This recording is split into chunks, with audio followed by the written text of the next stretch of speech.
we're just so blessed and the people around us that have been through it and can help us get through it because we're a little scared about the college thing. Like we want to make sure that we're doing this, and that's going to be for us. We feel like that's kind of the real test. Like, did we make the right decision? Like once we ship them off and say, okay, go into the world, like that's going to be that moment where we're like, all right, did all this stuff that we spent all this and like invested all this time and energy in, did it work? Did it was it the right choice? Like we're confident that it is, but it's the test, the real test is coming, you know? Like once we put them out there, Indeed.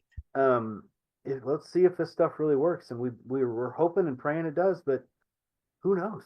You know, maybe this has all been a big waste of time. I hope The not. My gosh. Nah, but the thing is, it's all an experiment at the end of the day. No. But it's either you experimenting or you're letting strangers experiment. So, Exactly.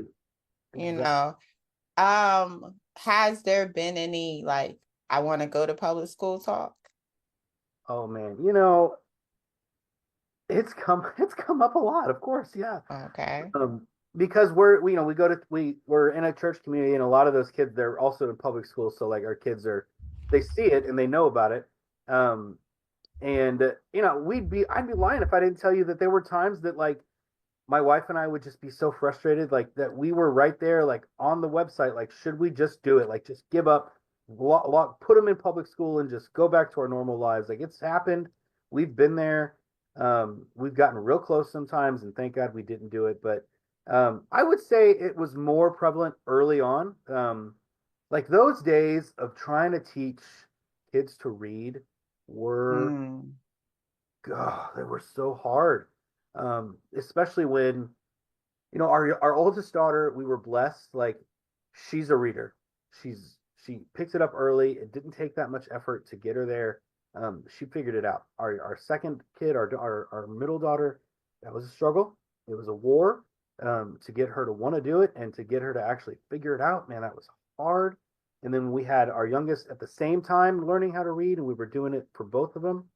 Those were the days that we almost threw in the towel. We were just not sure we could do this. And um, thank God everybody's reading now, and so like that pressure is off of us. But also, like our youngest is, we just found out is dyslexic, and that's been a part of it. Oh, wow. And Okay. so that's another time where we just recently we had a conversation again, like should we put him in a public school program where he can get consistent help for this?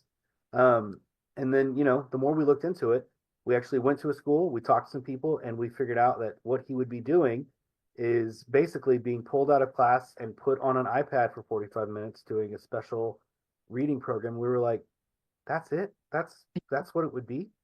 Just putting him in front of a screen. Yeah. Okay, no, we're not going to do that. Um, so there's been moments, and there's been, and up until recently, my middle daughter was like every couple months she'd be like, "Are you sure I can't go to public school? All my friends do this, and it looks so much fun." And there's been, sometimes we'll just have to say, "No, we're sorry, honey. Like I hear you, but we don't think that's what's best for you." And I'm sure it's going to come up again. I'm sure it's going to come up Of again. course. It's just Of such an course. attractive thing that they see. Like there's hundreds of kids just hanging out doing school all day, and they don't have to like have their parents constantly telling them what to do.